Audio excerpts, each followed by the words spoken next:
Hello everyone. Today we'll discuss about the emission quantum yield. In this session we'll discuss about how to measure the emission quantum yield for the solid and liquid materials. To measure the emission quantum yield, the important requirement is the corrected emission spectrum. And we also look at how to record the corrected emission spectrum for these materials. Now we already looked at the rate loss and we define the quantum efficiency of the system, which is equivalent to the rate constant ratios, where Kr is the radiative rate constant, sum of all the other deactivations from the singlet state, which includes inter-system crossing and non-radiative. This is how we mathematically derived the expression to define the quantum efficiency of the fluorescence. Now, how do we measure the quantum efficiency of the fluorescence, or in general as luminescence? Now, from the rate expression, the rate constants evaluation is not that easier. So we are going to adopt the methods based on the measurement of the measurable parameters like intensity.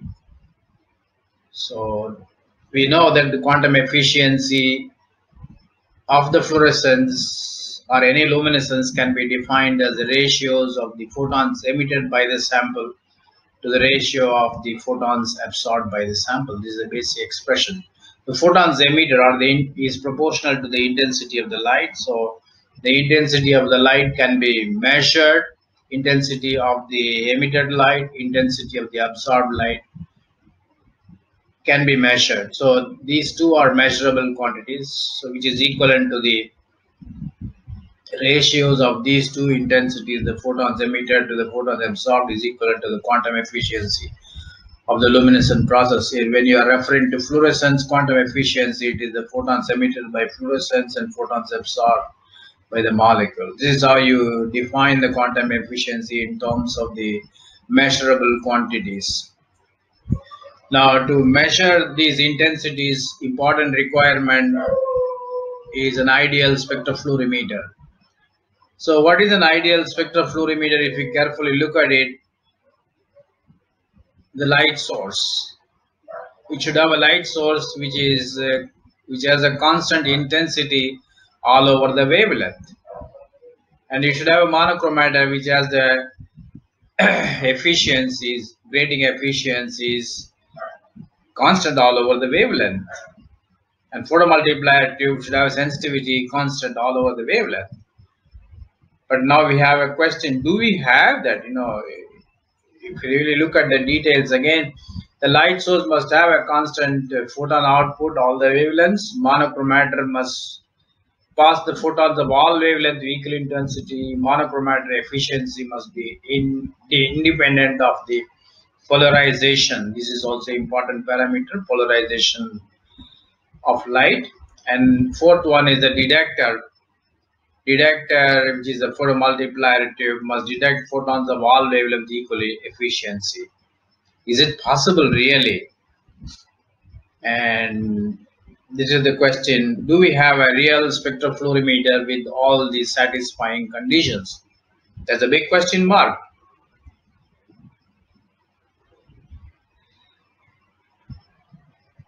In order to address these requirements, let us explore again what we discussed in the previous session about the light sources, monochromators, and detectors.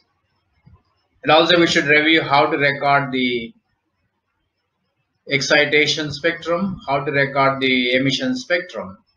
Now, as you see in the picture, excitation requirements are light source and the excitation monochromator. These two are involved in the recording of excitation spectrum. And monochromator on the emission side is fixed, so it's not going to it's not going to scan the wavelength. So that way, that is not going to contribute for the changes that are happening in the excitation spectrum. But detector is there, and detector is going to detect the light from the sample only. So the sample is emitting at a constant wavelength, so we are fixed. So the detector is also not involved in the spectral variation. Only the two components are involved here, the light source and the grating. So these two are involved in the excitation. So do they have a constant values? In terms of light source, does it have a constant intensity? Question mark. The grating that you are using it in the excitation monochromator, does it have the constant efficiencies of dispersion of light? These two are a question mark. They do not have it. We will see it slowly. When you go for emission spectrum, what you are doing is emission. We fix the wavelength of excitation, and we fix the light source. So that way, the light source contribution and the excitation monochromator contribution is not there when you go for the correction component or variation components in the emission spectrum. What is going to contribute is the spectral changes that is happening by changing the grating position. So that's going to contribute, and then the detector is going to contribute. So now you see that for excitation, monochromator and light source are contributing, and for emission monochromator and the detectors are contributing. So these are really contributing, responsible for your the observation of the spectra. Excitation spectra, two monochromators are responsible. They are varying with the wavelength. Intensity of the light source is varying with wavelength. Intensity or transmission dispersion characteristics of the monochromator is varying with the wavelength. When it comes to emission monochromator is varying its efficiencies, grating efficiencies, and photomultiplier tube is varying its sensitivity over the wavelength. These are the four components you must look at it. Let us try to look at the properties of the components involved in the recording of excitation and emission.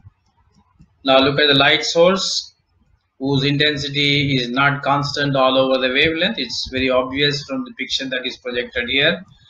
And look at the grating efficiency.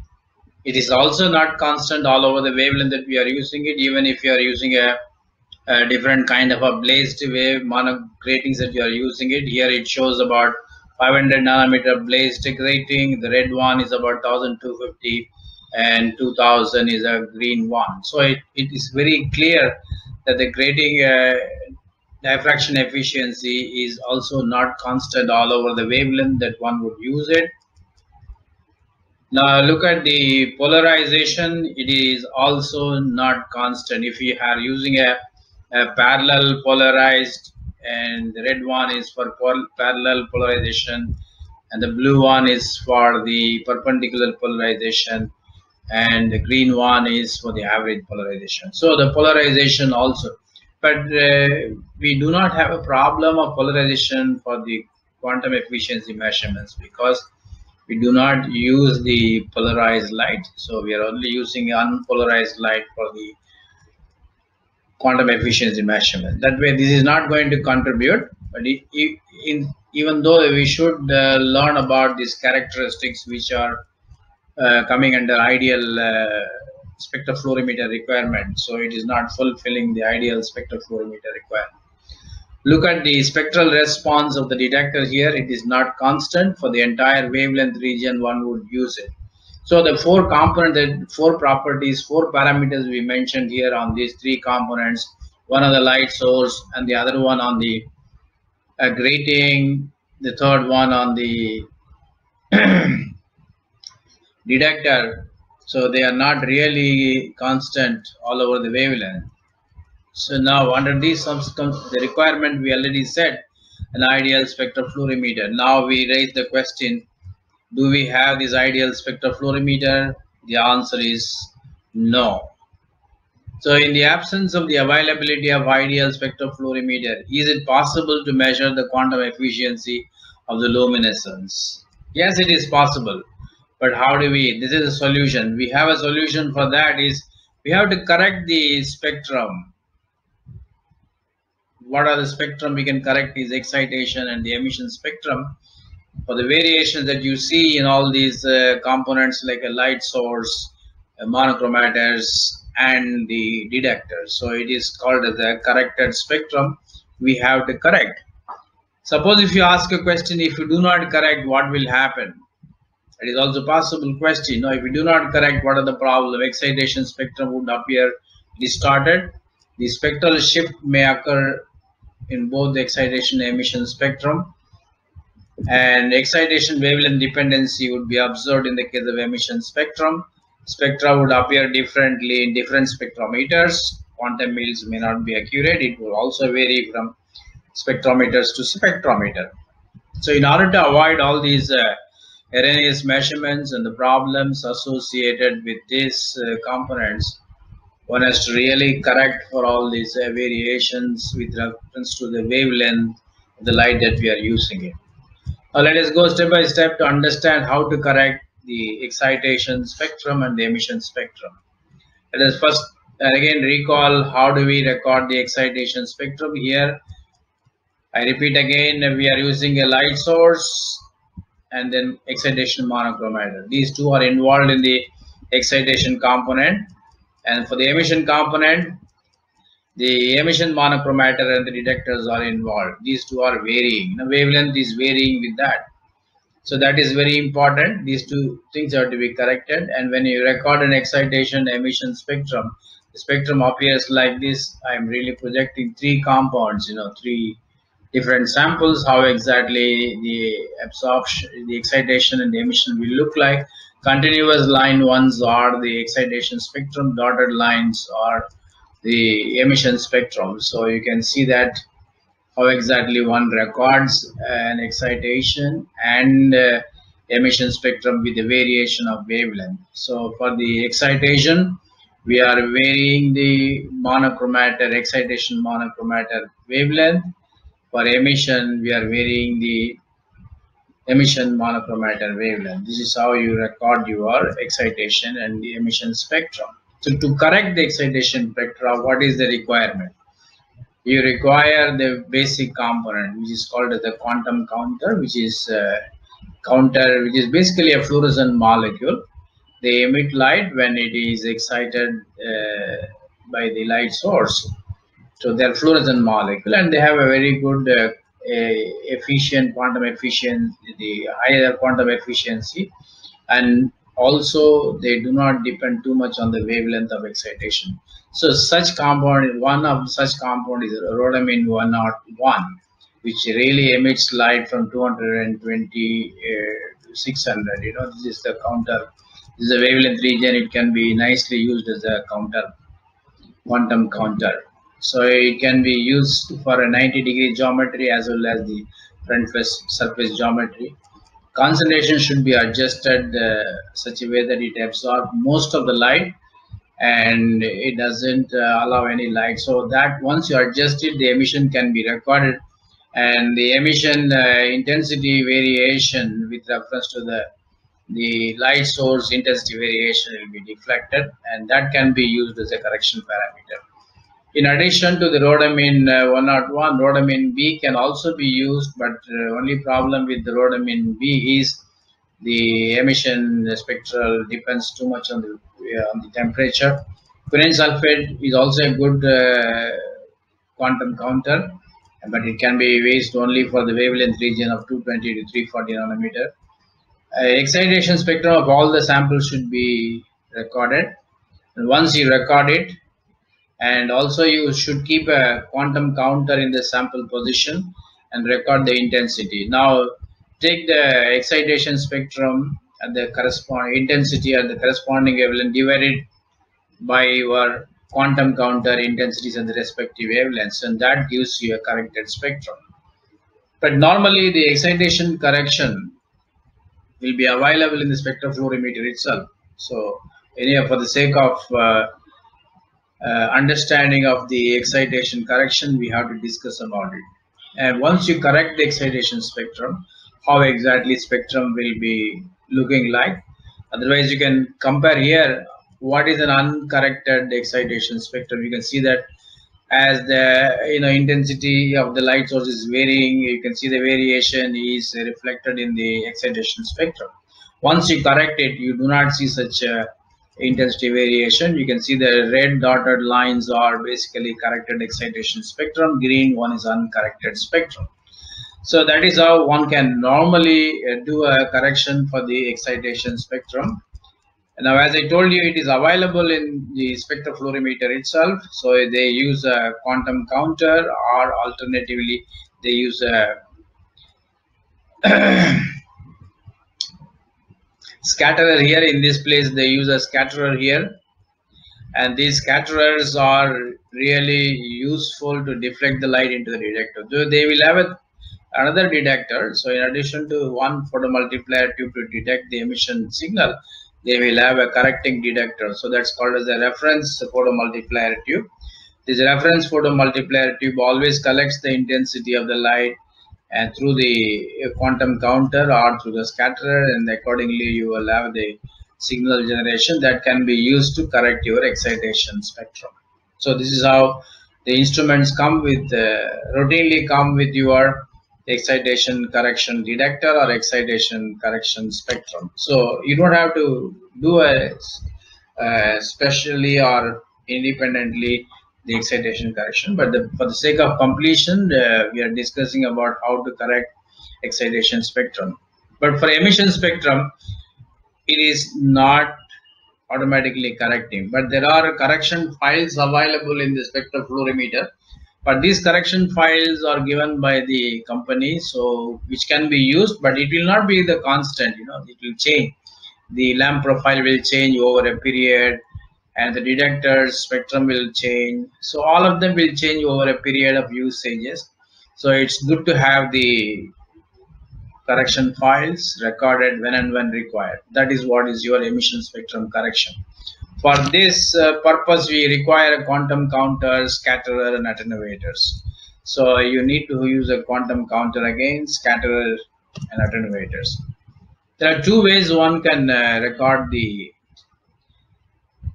correction parameters. Let us see first step, first method, correction factors using quantum counter and scatterer.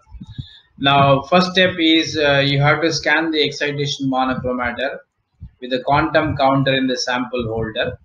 So you record a signal output from this for the entire wavelength region that you have interest. So that is called as a lamp profile. It's called as a L lambda. The second step is remove this quantum counter, place the scatterer in the sample holder. Now scan both the excitation and the emission monochromators synchronously, and you will see a signal output, and that is called as a product of the lamp and then the detector correction. So you will see that this is called as a L lambda multiplied by S lambda.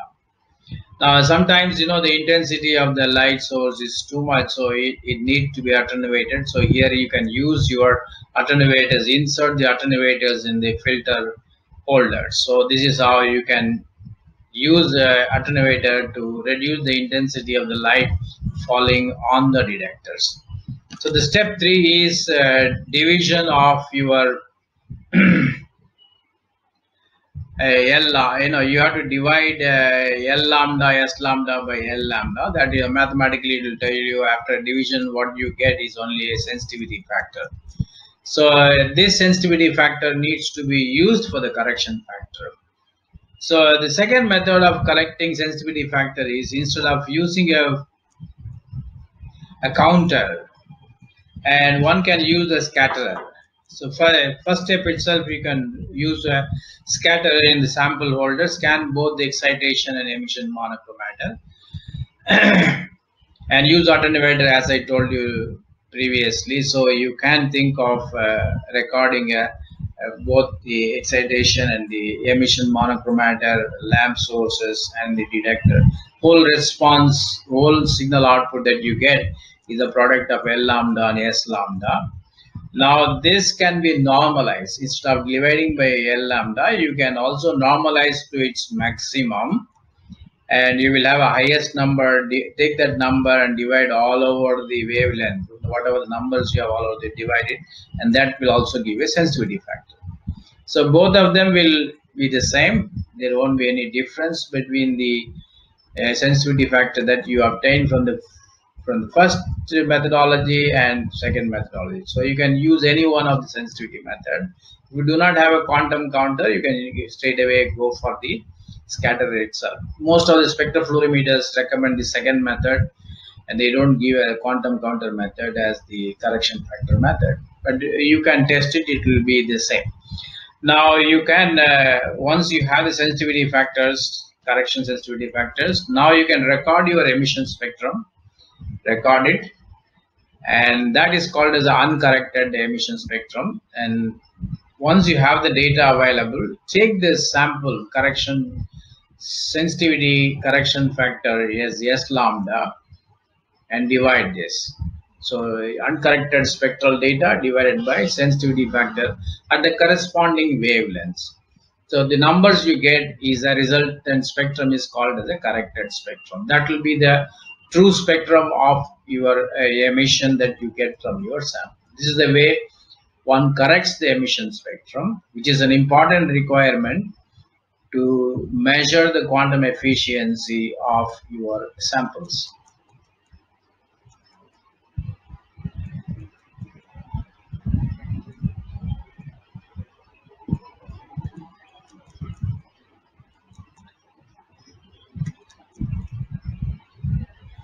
Now, once you correct this, you will see a spectrum like this. The black one is the uncorrected spectrum, and the red one is a corrected spectrum. You see that if you correct it, there is a small shift in the position and also the intensity. If you look at the overall integrated, it will be different. So that is the variation you normally see it between the uncorrected and the corrected spectrum. So the true spectrum is called the corrected spectrum that should be obtained in order to estimate the quantum efficiency of the fluorescing or luminescing materials. So when you go for the measuring of quantum efficiency, as we already said, correction to the emission spectrum is an important requirement. Now we have done that. We have learned how to do it. Now we have to go for the recording or calculating the quantum efficiency. What are the methodologies available? There are two methods available to find out the quantum efficiency of luminescence. One is called as the absolute measurement. It's called as the absolute quantum mil. The other way of measuring the quantum mil is a relative method. So for the measurement of quantum mil by absolute method, you have to use an integrating sphere. And in order to use a relative method, you have to use the standardized material, and the standardized materials are already quantum efficiency data for the standard materials are already available through the absolute method. So those who do not have the facility of integrating sphere can think of using the relative method to record the quantum efficiency. But the relative method can be used only for solutions. It cannot be used for solids. Whereas absolute quantum mil method can be used for both solids as well as solution. So that is where you can also use the absolute quantum mil method to measure the quantum efficiency of the thin film materials or thin film polymers, even the solar cell materials which are all luminescing. The quantum efficiency can be measured by making use of the absolute method, which is going to use the integrating spheres. So let us start with the absolute method, where it uses the integrating sphere. Integrating sphere is basically a completely reflecting surface inside this sphere, and light entry is there, so light is falling on the sample, and whatever is falling reflected, it will go back and forth, and then finally excite the sample, and you will see that there is a collection channel output, that is the detector channel connectivity. So this whole integrating sphere should house the sample. If you want to measure the quantum efficiency, it can house the solid materials, it can house the liquid materials, it can even house the normal fluorescent cuvette, that fluorescence spectrophotometer cuvette that you are using for a spectrum recording. It can be housed here. So that's the way you can measure the quantum efficiency of liquids as well as the solids by making use of the integrating sphere. But generally, these integrating spheres can be coupled either through a fiber or directly. So there are spectrofluorometers. They connect in between the lamp and the detecting system.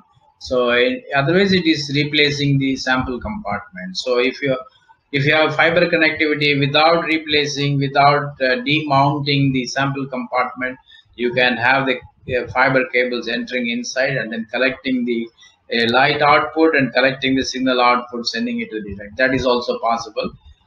And this is one such machine. It has the fiber coupling for the integrating sphere. You can have the direct mounting also. Direct mounting time is a type of integrating spheres are also available. Both of them will have a provision to measure solids and liquids. Now, how do we go about and measure the quantum efficiency by using this integrating sphere? Let us try to look at it. Now, we have to set the wavelength of excitation. So, what wavelength? Let us say I am going to excite the 350 nanometers. Now, next is you have to select your wavelength of emission where you're going to scan it. Now you have to start scanning little lower wavelength than the excitation. So normally when you record a fluorescence, you start recording fluorescence little longer than the excitation wavelength. Here you will be recording it even prior to the excitation wavelength, so that you get a scattering also along with the emission spectrum. So scattering is important requirement to measure the intensity of photons given to the sample. So now you can see that once selecting the wavelength of excitation and insert your sample. So sample is your, to start with you have to have a reference. Suppose if you are using a solvent solution, you have to put a solvent there and then expose light, scan your emission monochromator, record the entire spectrum. Now you see the continuous line one is for the solvent. Now I go for the insertion of the sample where you have the emitting sample, place it in the sample holder. Now again start from the 300 nanometer, as I already said, even before the excitation wavelength. Now you can see that dotted ones are showing about this data output for the sample. So now you can compare the peak heights of the both at the excitation wavelength. For the reference, it is intensity is quite high, whereas for the sample it's low. That is indicating that the light is absorbed by your sample. That is the measure of the intensity of photon absorbed given to the sample. And then you can look at this emission side, and solvent does not have emission line, whereas your sample has it. Now it shows that there is an emission by absorption of photons. So this intensity, if you integrate it, and that's going to give you the total emission from the sample. Now these are all you have to correct this. You have to do a correction spectrum for the entire wavelength. So what you're recording is a correction spectrum. Now when you look at this data, now you can take the difference. For example, that if you want to estimate the number of photons emitted by the sample, what you should look at is the intensity of the sample emission side minus the intensity of the reference at the emission side. So that will give you the number of photons. When you want to measure the intensity of the photons absorbed by the sample, you should look at the intensity at the excitation wavelength side. Now you look at the intensity of the wavelength of the excitation, which is higher, so that minus intensity of the sample. That difference will give you the number of photons. Now this has to be integrated all over the wavelength. Once you have integrated, you get a number. That number is giving you, for the numerator number gives you the emission of photon from the sample. The denominator number gives you about the absorption of photons. So if you take the ratios, that will give you the quantum efficiency. So it looks very simple as a calculation, but you have a lot of steps involved. An important requirement, you need a integrating sphere, and you have to correct the spectrum, and you have to correct the entire region of your excitation and emission spectrum. So you need to use your basically emission recording. So the entire region of excitation and emission region should be corrected for the emission spectrum. So once you have corrected spectrum, keep this reference and sample, record your emission starting from the excitation wavelengths including the excitation wavelength, and to go beyond the emission. So that's the way one records quantum efficiency, calculates the quantum efficiency by recording the corrected emission spectrum using an integrating sphere. Now, same experiment if someone wants to do a solid material. As I told you, this integrating sphere can be used for solids and liquids. Integrating spheres can be used for solids very effectively. Even the weakly emitting samples can be used, whereas the weakly emitting samples, recording of quantum efficiency becomes difficult or little erroneous when you are using relative methods. Now you can remove your cuvette. Now in place of the cuvette, you can keep the leave the sample holder empty, because it's a solid material. So leave it empty first, and then you can measure the photons incident on this. So you can see that it is incident photon is called as the LA. Let us say name is given the LA, and that is your dark. That nothing is no sample is there. Now if you go to the emission side, no emission is there. It's called as the dark area. Let us say it's PA. Now when you keep the sample, now you get the phosphor material, put it on the sample holder. Now you see the scan again, starting beyond the excitation wavelength. You see that the intensity of the photon given to the material is decreasing. That, let us say, we call it as a LB here. And the difference between LA and LB will give you the number of photons absorbed. Now look at the emission side. In the absence of the sample, it is 0 almost. Now you can see that is a PA and dark signal of and then when you have the emission, so you have intensity picking up, which is called as PB. Now the difference between a PB and PA will give you the number of photons emitted. Now you take these differences, PB minus PA divided by LA minus LB, that will give you the quantum efficiency of the material that you have chosen. So this is how one can use your integrating sphere to calculate or determine the quantum efficiency of the luminescent material. It can be used for liquids and it can be used for solids. Solids can be in the form of films, thin films, and weakly emitting. These are all possible to measure the quantum yield. So here is an absolute quantum yield. The second method we already said is called as a relative method to measure the quantum efficiency. Again, to recall, quantum efficiency is divided number of photons emitted by number of photons absorbed. And now look at the intensity of fluorescence, which is proportional to the amount of radiation from the excitation source that is absorbed. And also it depends on the quantum efficiency of the fluorescence. Now we can really find out the intensity of the fluorescence.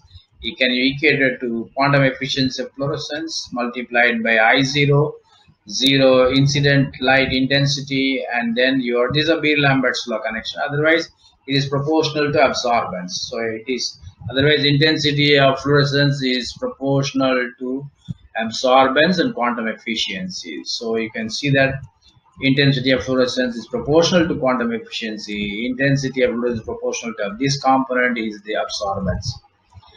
Now, once you know the absorbance and quantum efficiency, it is really equivalent to the fluorescence intensity. So what we are going to measure is the intensity of the fluorescence. Again, corrected spectrum, we have to use it.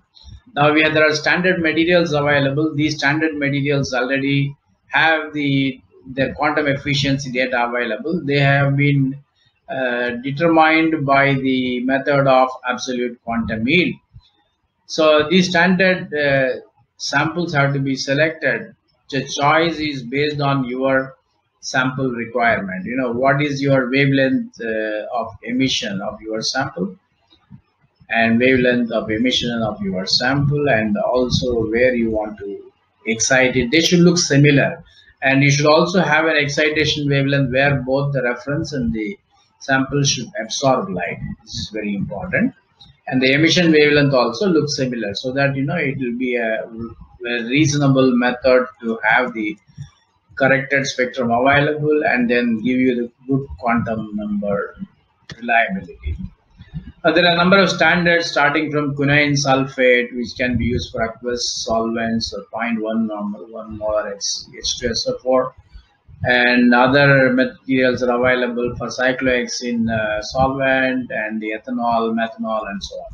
So based on the requirement of your sample, absorption, emission wavelength, as well as absorption, you can select your standard. Fine. Once you have selected my standard, now it's a way to go forward how to measure the quantum efficiency. We already said quantum efficiency is proportional to intensity of fluorescence, and otherwise intensity is proportional to quantum efficiency. Intensity of fluorescence is also proportional to absorbance. Now you take the parameters, you record the emission intensity, corrected spectrum of your standard, correction spectrum of your sample, and you can really make use of this data to calculate your quantum efficiency. The relation, since you are using a comparative method or relative quantum efficiency method of a standard and reference, if I take the ratios of these two, sample and reference, which is equivalent to the ratios of the sample intensity and then reference intensity, multiplied by absorbance of the reference. This is nothing but your absorbance of the reference, and this is absorbance of the sample, and the refractive index of the samples. You square up the refractive index, and then that gives you the ratios of sample to reference. Here is a reference to sample. Now this can also be, look at the data QR is available from the literature. Otherwise, when it says standard, a reference material for which already the quantum efficiency is known, and the solvents that you are using for your solutions for standard and reference, maybe it's the same solvent or a different solvent. You should look at the refractive index, use the refractive index and substitute appropriately. And look at this, these are all absorbance calculated from the absorption spectrophotometer, and this can be obtained from the fluorometer and integrated intensity of the sample integrated into reference. So once you have all this data, it becomes a simple way to calculate the quantum efficiency of your sample of interest. So this is the way one normally uses the relative methodology to calculate the quantum efficiency of the unknown sample.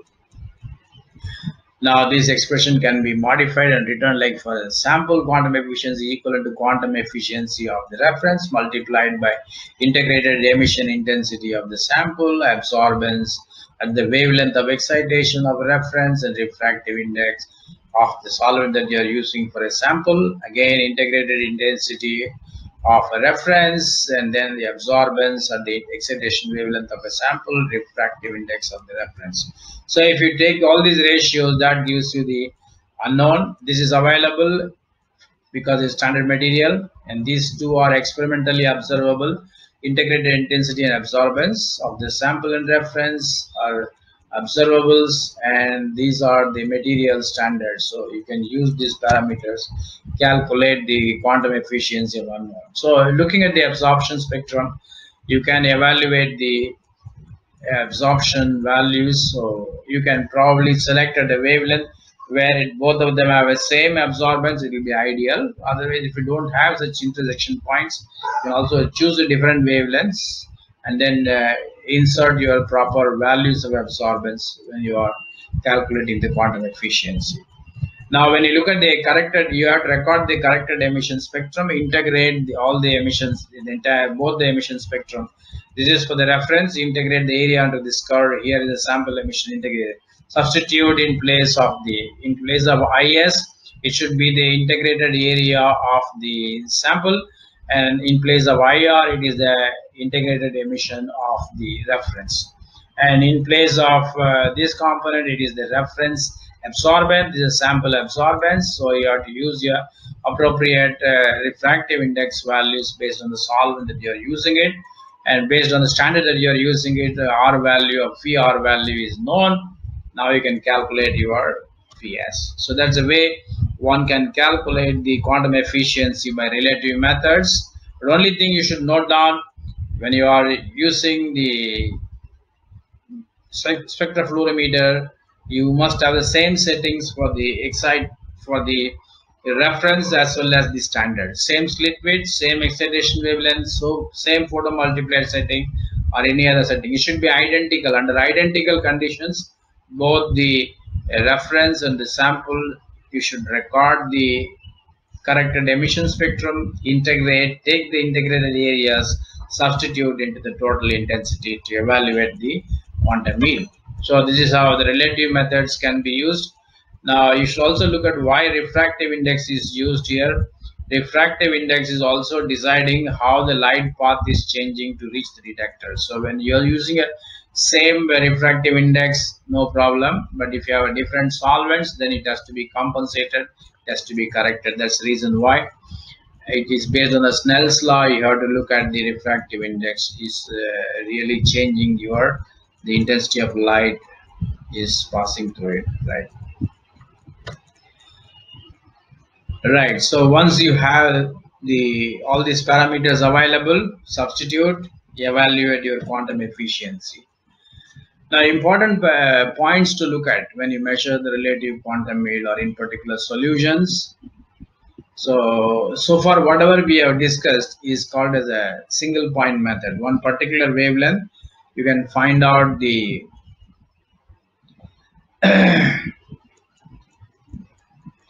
look at here,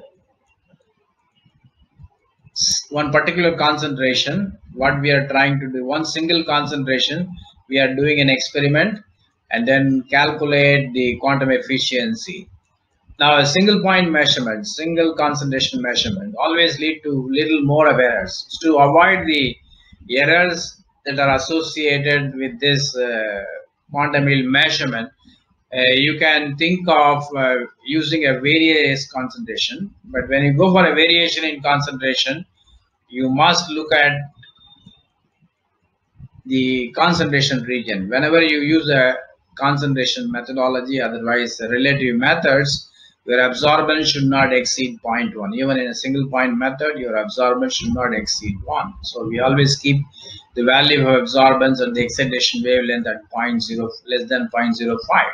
That is the most preferred one. When you are going for a continuous variation method, you can vary up to a maximum of 0.1. Otherwise, you can vary from 0.02 to 0.1, maybe 5 steps, 5 solutions you can prepare it. So you should have a concentration range where when you measure the absorbance in a 10 millimeter path length, so you should make sure that the absorbance is not exceeding 0.1. It's an important requirement, and you should use your cuvettes, 10 millimeter cuvettes, to measure the quantum efficiency. So you should underline it here. Never exceed 0.1 absorbance in 1 centimeter path length at the excitation wavelength. This is very, very important. And low dilute. This is to avoid inner filter effect. That's the reason why we use a very low concentration. High concentration is not advisable to measure the quantum efficiency. Another important point you should look at it is the sample preparation. So when you prepare the sample, cuvette should be clean. You know, it's important. If you don't clean it properly, there's no meaning in measuring the fluorescence quantum yield.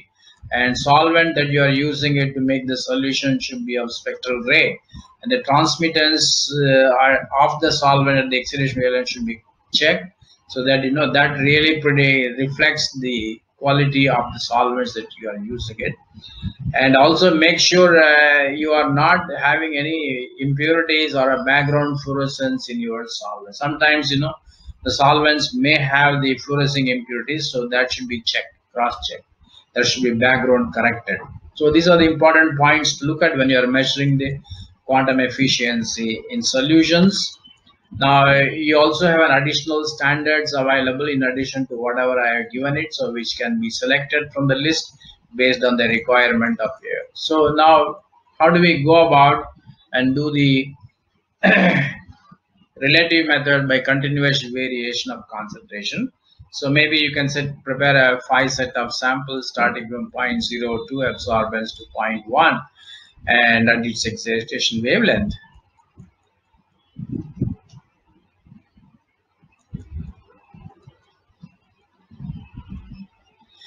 And record the UV visible spectrum for set of the sample and standard the solvent background should be corrected. You should also record the sample as well as standard absorption spectrum, which is nicely corrected for the background.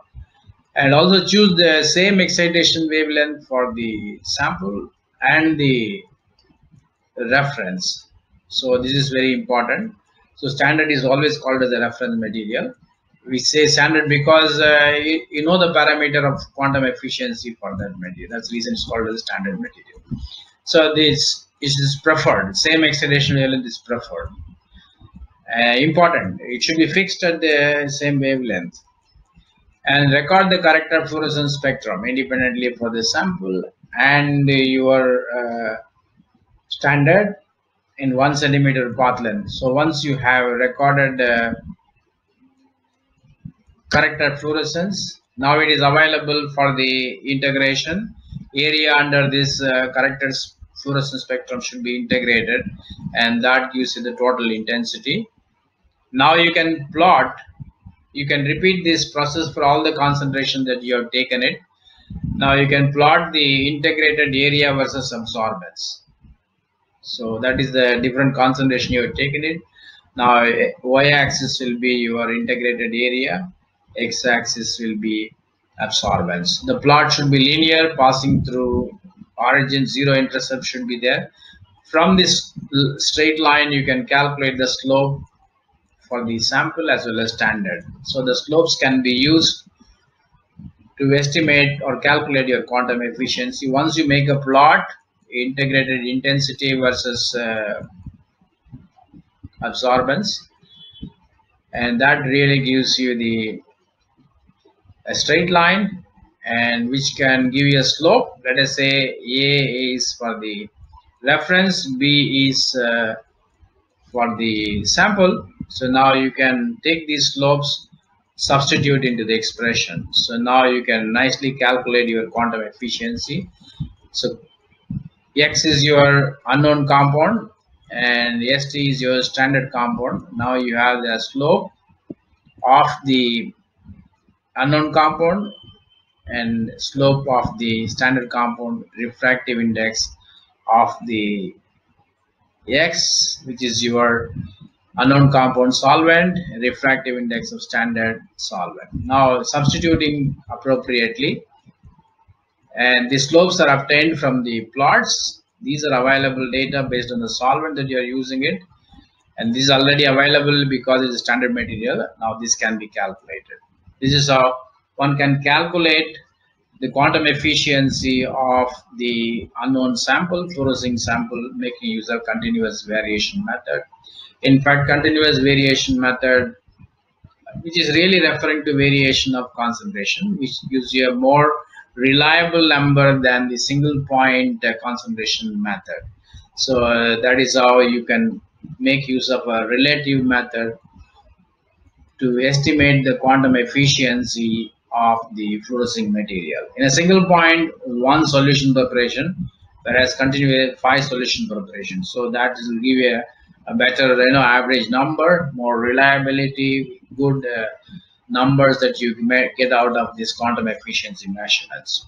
In spite of all these precautions that we take, record an integrated spectrum and correct all the emission, excitation parameters, and use your variation method to measure the quantum efficiency in solutions, or integrating sphere to measure the quantum efficiency with solids and liquids, or otherwise absolute quantum efficiency making use of integrating spheres.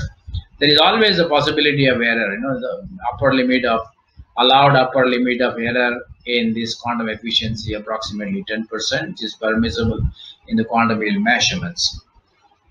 So this is how one can measure the quantum efficiency of the luminescing material, either by using a absolute method or by the relative standard method. So it all depends on what kind of a samples you have it. If you have a liquids, simplest one to go for relative methods. If you have a liquid as well as solid or very low emitting liquids, then it's good to go for absolute methods. The only thing is absolute method requires requires an additional device in your spectrofluorimeter. That's your integrating sphere. So if the integrating sphere is available, it's good to go for always the absolute method of measurement of quantum efficiency. So with that, we would like to summarize it.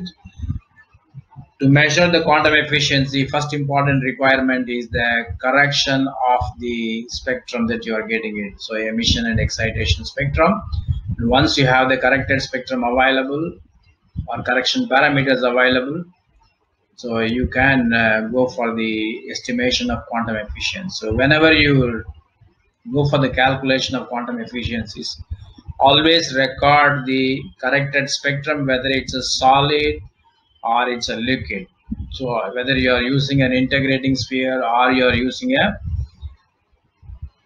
relative method, solution method, so always go for a corrected spectrum and estimate your quantum efficiencies of the fluorescing material or luminescing material. With that, we conclude this session. We will see a few more things in the upcoming sessions.